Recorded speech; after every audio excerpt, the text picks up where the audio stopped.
Halo semua, balik lagi dengan saya Oliver Lafaran dan di sini ada saudara kita, so, Muhammad Akso bang. Muhammad Akso ya, Iya.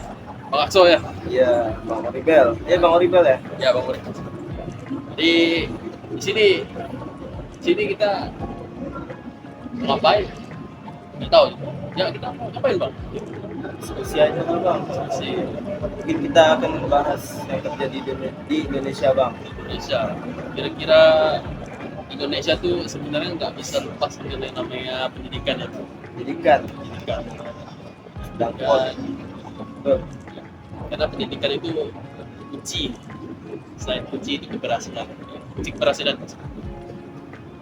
Jadi kita mungkin nggak bisa menilai, kita mungkin sudah tahu, atau mungkin kita tuh udah tahu sebenarnya kalau misalkan pendidikan di Indonesia sistem kualitasnya itu seperti apa, kita sudah tahu, tapi tidak bisa juga untuk kita langsung menilai, langsung menjudge atau langsung menyimpulkan bagaimana kualitas pendidikan di Indonesia itu seperti apa. Kita juga harus tahu masalahnya seperti apa, cara solusinya gimana, problem solving itu gimana.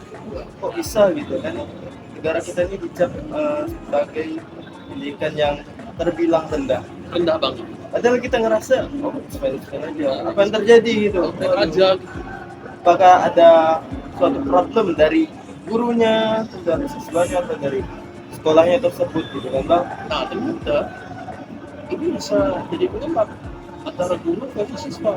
Oh, guru versus siswa. Guru versus siswa. Makanya jadi di tema diskusi kita hari ini kita akan bahas tentang guru versus siswa dan dinamika kuasa guru di ruang kelas, serta dinamika kuasa dinamika kuasa siswa di ruang kelas. Karena mungkin nggak cuma guru aja yang bisa selesai. Walaupun guru juga kendali. Kalau di dalam kelas tiba-tiba aku mikir gini, pernah enggak? Kayak yang mikir gitu. Segmen satu bang. Segmen satu dulu bang. Ya, Segmen satu. Ya, sebelum kita masuk ke segmen satu dulu ya.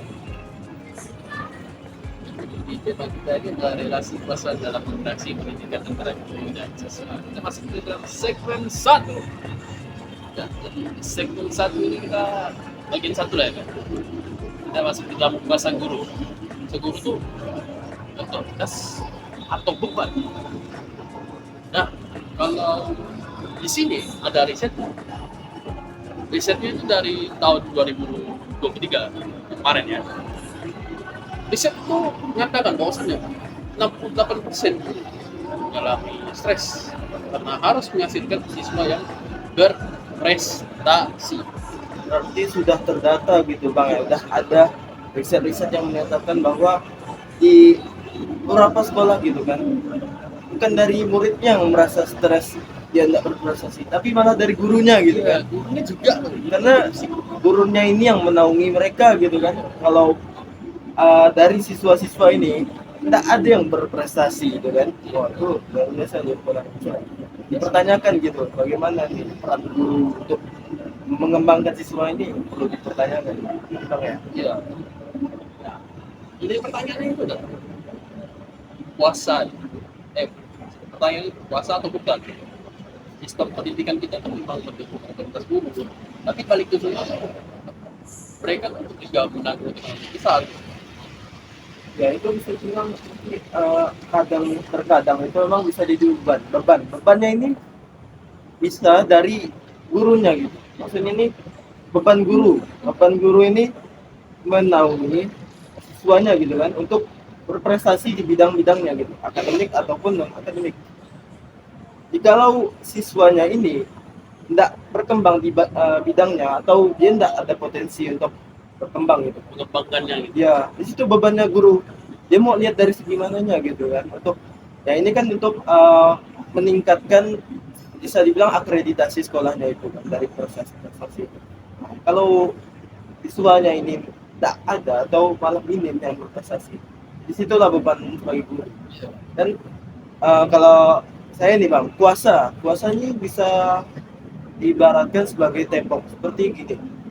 Kalau ada siswa yang bilang bahasa gini kan, Bu, boleh nggak saya tugasnya ini bikin podcast atau makalah. Podcast bukan malah makalah gitu kan. Iya. Itu yang terjadi kita nih. Oh, maksudnya tuh formatnya beda gitu bang. Oh, Iya. kita tugas tapi dengan format yang berbeda gitu. Iya. Itulah situ kuasanya. Maksudnya itu padahal kan kita bisa nggak harus dari makalah gitu kan untuk menunjukkan pemahaman kita di materi tersebut. Tapi dari podcast seperti ini nih, tugas podcast ini kan, kita bisa sharing, Iya, sharing. kita bisa berbagi informasi seperti tadi. Ada riset yang menyatakan 68% guru itu mengalami tekanan besar. mengalami penekanan Tekanan besar. ya Dalam mendidik siswa. prestasi. Di situ kan kita bisa berbagi informasi dari mau rebel berikan informasi terhadap saya gitu kan. Itu kuasanya. Nggak harus dari makalahnya terus gitu. Padahal makalah sih juga bisa gitu kan. Untuk melatih bagaimana kejelian kita dalam meneliti gitu kan. Artinya kita mengutip dari suatu sumber gitu kan. Kita harus lihat juga bagaimana sumber-sumber terbelakangnya gitu sebelum-sebelumnya. Sosial. Ya, Iya. kita bisa berkreativitas dengan ya cara podcast ini ya. Situ sih maksudnya itu tidak harus dari satu sumber aja gitu, satu bahan materi gitu. Kita bisa berbagai materi banyak gitu, dari presentasi, dari PowerPoint juga bisa gitu kan. Kita melatih cara merangkai kata-kata gitu kan untuk memberikan pemahaman kepada kawan-kawan kita gitu. Tapi lewat video mungkin bisa. Video juga bisa. Banyak sekali Banyak cara sekali, kita ya. menyampaikan pemahaman kita. Mungkin bisa juga untuk mengembangkan kreativitas kita juga dalam edit. Dan juga di sini podcast ini bisa menjadi lahan untuk berprestasi juga, Ya, Bang. berkarya. Ya, banyak dari anak-anak penerus bangsa kita yang mana ada bakatnya di bidang konten kreator gitu. Ya, IT. Nah, di situ bisa menjadi bahan dari prestasinya Mereka, anak yang mereka gitu. punya. Mereka ini ketika konten tersebut dipublish gitu kan, dilirik. Nah, di sini bisa dari sekolah itu bisa membawa anak tersebut gitu kan untuk suatu perlombaan, mungkin ajang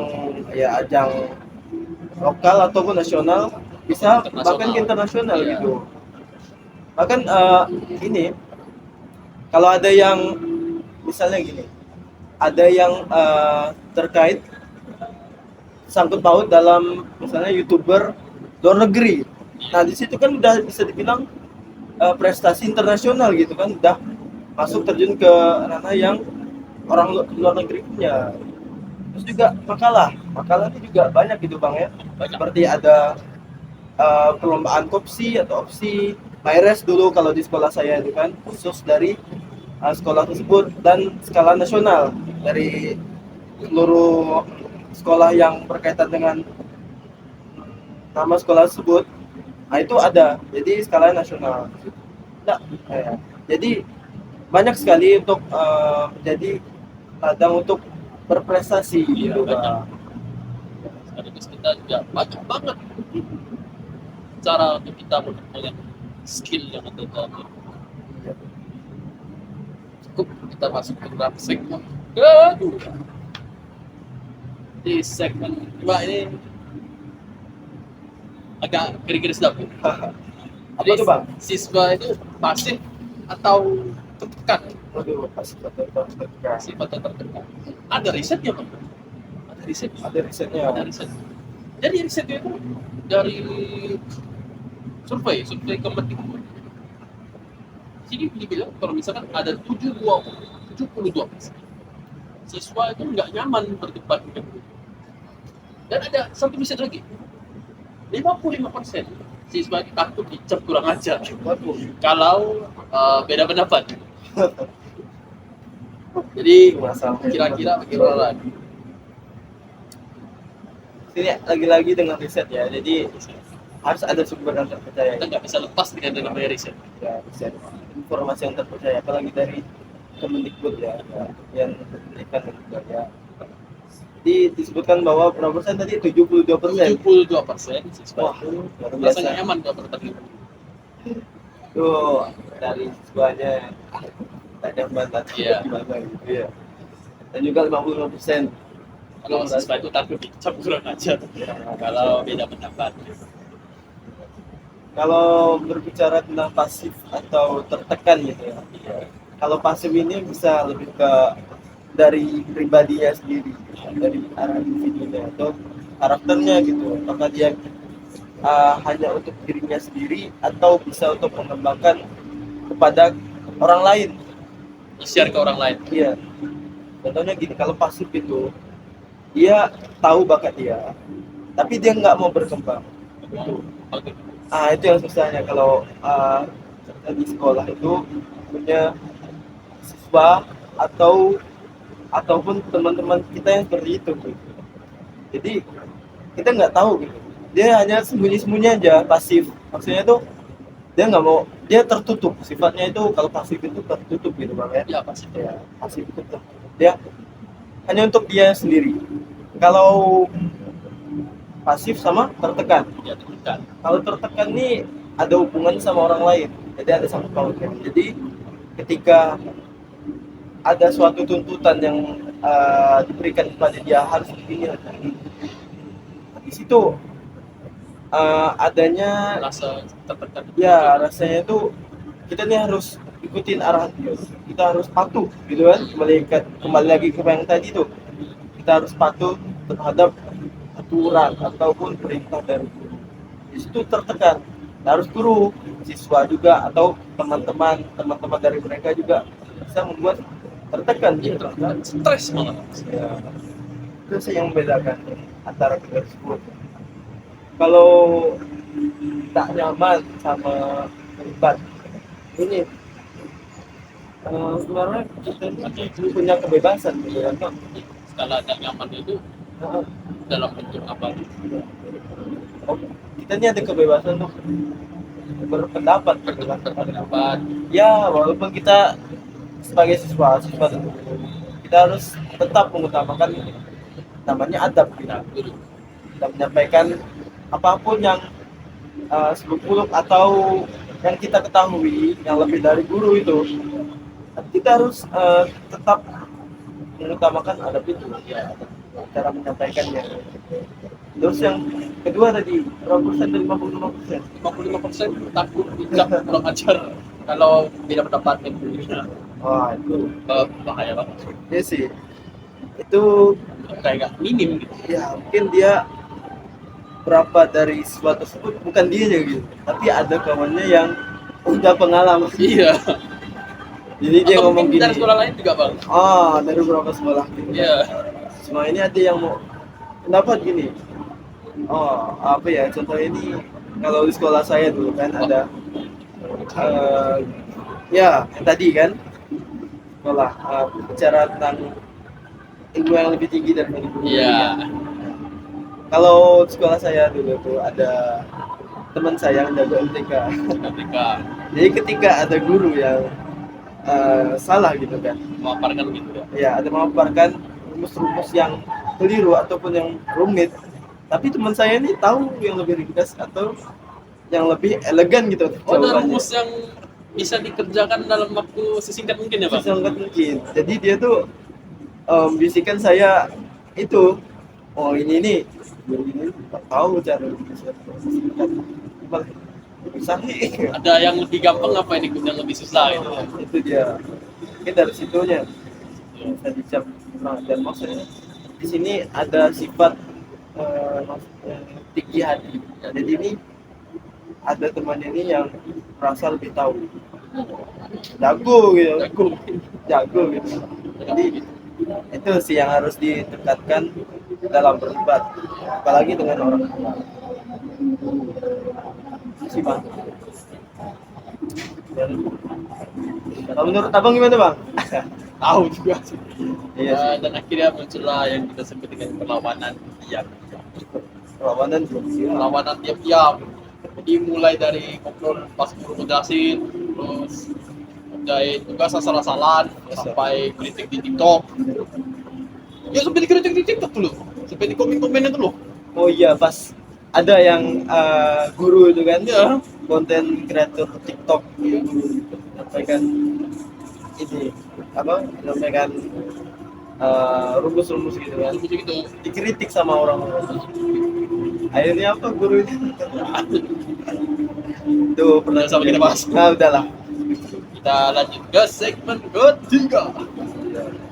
Di segmen ya, di masuk ke akar masalah itu nggak betul gitu bang, sistem versus budaya gimana tuh? Jadi kalau Kan tadi sistem budaya. ya sistem Kok bisa ada namanya relasinya gitu? ya terbentuk relasinya gitu.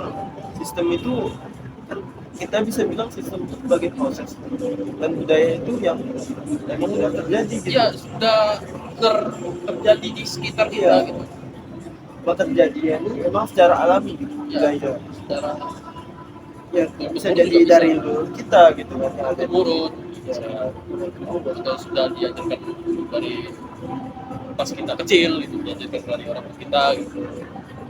Jadi gimana tuh bang? Bisa ada relasi itu? Pertama itu jadi sistem pendidikan kita itu sebenarnya agak bukan agak sih, tapi hierarkis banget. Nah, di hierarkis itu maksudnya gimana? Guru di depan, siswanya duduk rapi gitu. Kaku. Apanya? Kaku bang ya. Apanya? Kurikulumnya ya. Kurikulumnya ya bener kaku, kurikulumnya kaku gitu. Jadi kurikulumnya ini mau semuanya ngejar target doang, tapi prosesnya juga. Karena nggak sebenarnya kita nggak selamanya harus pikirkan tentang hasilnya juga. Kita harus pikirin prosesnya juga. Kalau bahasa gitu gimana? Tetap ya kalau namakan kaku Nggak semuanya.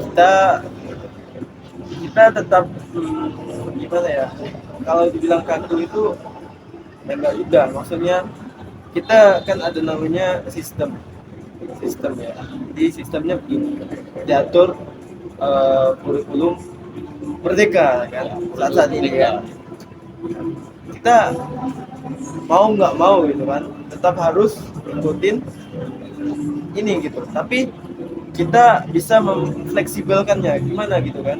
Ya, Ya bisa itu dengan dari sekolah tersebut mengadakan suatu kegiatannya seperti apa itu. Di kurikulum merdeka kan kita tahu itu seperti kayak P5 ini kan profil Pancasila, yang mana kita harus mengembangkan kreativitas, Ya, skill kita gitu kan, skill kita ya, mau itu dari apa ya, dari media seperti apa itu kan tergantung dari kreativitas siswa tersebut ya gitu. masing-masing gitu. Tapi bisa dibilang kaku juga tuh Kaku karena ya kita tetap target gitu kan, targetnya harus begini, kita harus laksanakan seperti ini. Ya ngejar target baru tapi prosesnya nggak dikejar gitu. Betul, prosesnya kita nggak ditekan gitu, Nggak maksudnya dipikirin. nggak dipikirin, nggak di, yang penting kita lihat hasilnya seperti ini. Ya, Ya mau prosesnya itu ancur-ancuran gitu atau nggak matang gitu, ya nggak masalah gitu, yang penting selesai aja gitu. kita tetap menjalankan kurikulum ini gitu. Tetap kakunya di situ. Tapi ada beberapa sekolah yang nggak, tapi ya bisa mengapresiasikan dari prosesnya juga gitu. Dan targetnya itu diusahakan semakin maksimal mungkin sesuai dengan prosesnya, biar enggak seperti yang kita tahu gitu Iya. kan, proses itu usaha gitu, Usaha. tidak mengkhianati daripada hasil. Ya, hasil kita bisa menikmati hasil semaksimal mungkin, itu bisa lihat dari proses Prosesnya. kita apakah udah maksimal belum. Karena kalau proses kita aja minim, mau ngarap hasil yang besar tuh impossible banget, sangat. Dua, budaya itu selalu benar. Budaya itu selalu benar. Ini warisan. Dulu tuh selalu pakai cara pikir yang lama, kayak yang tadi Bang Axel bilang. Kalau misalkan ada guru berapa? Matematika ya. Guru matematika. Nah, matematika itu pakai cara yang lama mereka kemarin materi. Rumus. Ya. Tapi ada teman bangsa yang bilang kalau misalkan ada cara yang disingkat. Ini maksudnya yang dibilang cara pikir lama. Gimana guru itu dianggap di atas siswa, harus menurut Istilah budaya kan. budaya. Dari apa yang telah diajarkan guru kita itu kan. Ya, tetap di turun temurunkan gitu. Walaupun kita bisa mengembangkannya sendiri.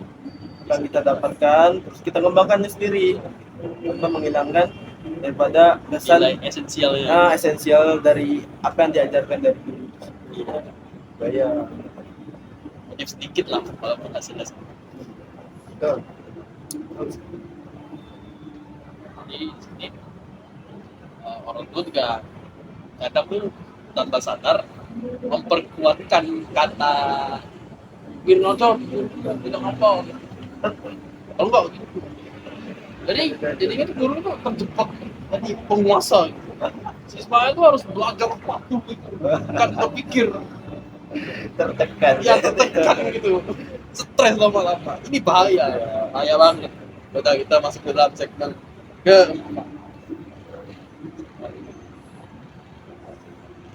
terakhir Segmen terakhir apa ini? terakhir juga ya segmen Untuk hampir penghujung terakhir lah ambil di segmen solusi menuju relasi setara gitu. Solusinya gimana cara bikin ruang kelas itu lebih setara setara ya. kan hilangkan guru ya Iya. guru tuh nggak mungkin bilang kan siswa nggak mungkin bisa belajar sendiri Tanpa gitu perannya tapi kita bisa mengubah perannya. ya mengubah perannya Jadi ya, kita tuh bisa mitra belajar. partner belajar Partner. Kita sama-sama sharing gitu kan informasi dari apa materinya gitu. Teman kita yang lebih tahu gitu bisa. Ya sama-sama mitra. berbagi pengalaman dan ilmu juga gitu berbagi pengalaman dan ilmu juga. Nah, ada langkah konkretnya bang? Ada langkah konkretnya. Ada. Berarti dia terstruktur gitu kan. Iya terstruktur. Ada kelas demokratis di aturan kelas ini disusun bareng-bareng gitu. Mungkin pernah ini kali bang diterapkan di suatu sekolah. Ada Oh pernah. di SMK Yogyakarta. Iya iya. Yogyakarta ini turunin 40% pelanggaran. 40% pelanggaran. Katanya. Nanti dia meminimalisir aturan yang ada berarti Iya. atau dari sanksinya gitu. Itu disangsi. Ada dua pelajaran misi praktik itu pakai diskusi bareng evaluasi antar siswa ini penting Sebenarnya mungkin udah diterapkan mungkin ya dari mungkin tidak beberapa sekolah. tapi minim aja gitu kalau beberapa sekolah mungkin nggak terapin tapi kalau ya mostly ada yang terapin ada yang enggak Meskipun sekarang dari mungkin dari tugas yang penting selesai ya udah diskusi gitu kan. Penting aja amanahnya tertunaikan udah. awasin ada proses Nah,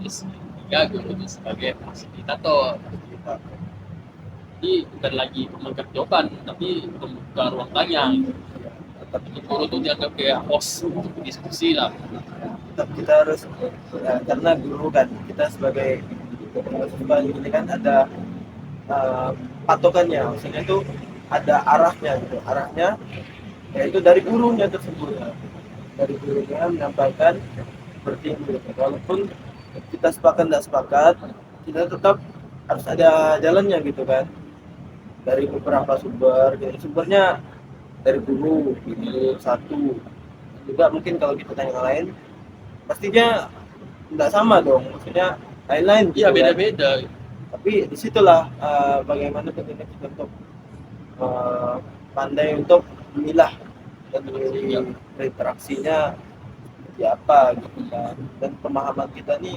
harus dipertajam gitu. Sampai mana sih pemahaman kita itu juga kita udah sampai mana sih? Berikan jawaban seperti ini, apakah emang kita harus menerimanya mentah-mentah gitu kan. Atau kita harus pilah lagi, harus kita proses lagi. Nah, semuanya bisa kita terima secara mentah. Tapi tetap kita guru gitu kan, guru tetap jadi pegangan utama kita untuk fasilitator kita. Ya. Oke, ke acara apa sih, host buat diskusi gitu. Ya, nah, terus kita masuk ke yang keempat, yang terakhir ya, ruang aspirasi siswa. Kayak kotak saran digital gitu, atau ada forum bulanan buat yang baik pendapat siswa gitu. Iya, Kita dapat membantu siswa. dari berapa apa keluhan gitu kan yang terjadi di sekolah tersebut, Di kelas di kelasnya atau mungkin mungkin ada ya dia ada masalah dengan salah, temannya gitu. dia ada masalah ataupun dia ada masukan gitu kan untuk Menyampaikan gagasan atau gagasan ide-idenya yang gitu. lebih baik gitu kan untuk kemajuan sekolah. Iya. Kisahnya dari sekolah tersebut sama dari ya, seperti ini kan bisa disampaikan dari kotak itu kan bang ya, Ya, bisa disampaikan. atau mungkin dari dirinya sendiri. Oh, aku ini Ya. seperti ini kurang ini gitu kan. Dia bisa malah ruang aspirasi ini biasanya sekolah tuh ada namanya guru BK gitu. Ya, guru BK. Jadi di situ tempat kita nih bisa menceritakan gitu kan kepada Terus kita introspeksi diri juga. introspeksi diri kita sendiri, Iya. apa disampaikan pada guru tersebut, karena guru BK ini memang bertujuan untuk memberikan dorongan kepada kita gitu kan untuk jauh lebih baik lagi Biar kita nggak lakukan kesalahan-kesalahan yang agar masa tidak yang akan datang. kehilangan arah. Ketika misdirection. Oh, oke. Nah,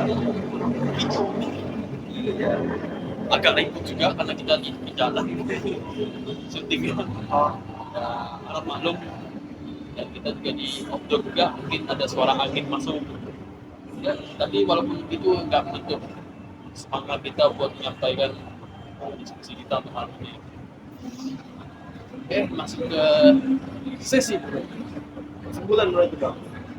tuh Oh, dulu. apa jadinya?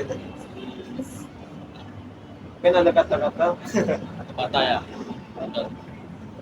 Jadi pasti mungkin kembali lagi ke yang tadi tuh, yang relasi guru dan siswa.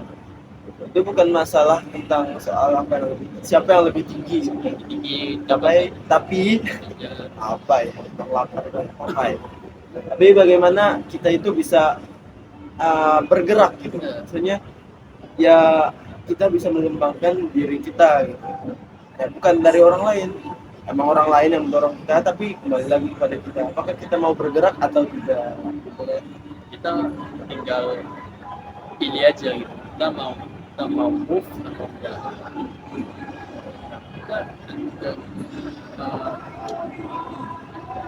Kita tuh nggak bisa yang namanya harus selalu fokus dengan target kita. Kita tuh udah harus, pentingnya juga kita harus mikirin proses itu kayak gimana gitu. Jadi diambil dari pelajaran di Belum Merdeka yang Apa tuh bang? Kalau bisa diambil pelajarannya tuh. ya tidak ya kayak itu tadi, hasilnya itu hasil, jangan pikirin hasil, pikirin Proses kita utamakan dan kita bisa menuai hasil yang diharapkan. ya hasilnya dia kayak pas mau wifi gitu, usaha besar, usaha kecil, harapannya besar. Juga bicara tentang ruang kelas gitu. Ya, kelas Kelas itu bisa menjadi tempat kita untuk tumbuh dan tumbuh. Ini juga berkembang. bikin relasi Iya. baru lah, Bukan hanya tempat untuk kita batu-batu. itu doang Itu juga. kalau guru mau mendengarkan, siswa mau bertanya. Jadi apapun yang kita keresahan terhadap aspirasi tetap diutamakan. inspirasi sampaikan. Ide gagasan itu tetap diutamakan. Bisa kita lempar bola itu harus kita utamakan. Kalau guru mau mendengarkan dan siswa bertanya, Bang kelas bisa jadi tempat tumbuh. Betul. Tempat bukan tempat tumbuh. Ah, itu dia maksud saya. Jadi mari wujudkan pendidikan yang berdasarkan pendidikan yang meningkat.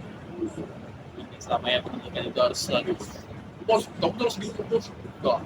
Kita tuh bisa untuk menyampaikan apa yang kita miliki pada dasar dan apapun itu pendapat kita harus kita sampaikan Betul, depan orang lain gitu. Membebaskan tapi bukan Bukan cara yang itu, dengan cara yang dalam ya akan menekan ya. ya menekan. Kita punya emang kebebasan tidak tertekan untuk dalam satu hal yang sifat dinamik gitu kan, akan selalu berubah. Jadi Orang itu berbeda-beda. Jadi tidak ada salahnya untuk kita menyuarakan pendapat kita. kami pesannya Itu saja diskusi kita, Bang. sampai jumpa di episode selanjutnya. Belum dulu. Jadi kesimpulannya di sini teman. Jadi jangan lupa dan sebelum kita tutup video ini jangan lupa kalian tekan tombol like, comment, share dan subscribe. Kalau bisa kalian tekan tombol lonceng notifikasinya dan agar kalian tidak melupakan satupun notifikasi video terbaru dari channel ini. Sekian, saya Ori Berdapala. Saya Muhammad Abdul. Kami pamit undur diri dan terima kasih. Assalamualaikum warahmatullahi wabarakatuh. 32 menit. Sumpah, Cuk. Ini kan. Itu kan minimal kan 15 menit kan? Bang, tak ada edit nih, Mbak. Langsung upload ya kan? Langsung upload ya. Tadi dia edit. Jadi Masukin suara. para terus bukan apa segmen-segmen itu. Gimana?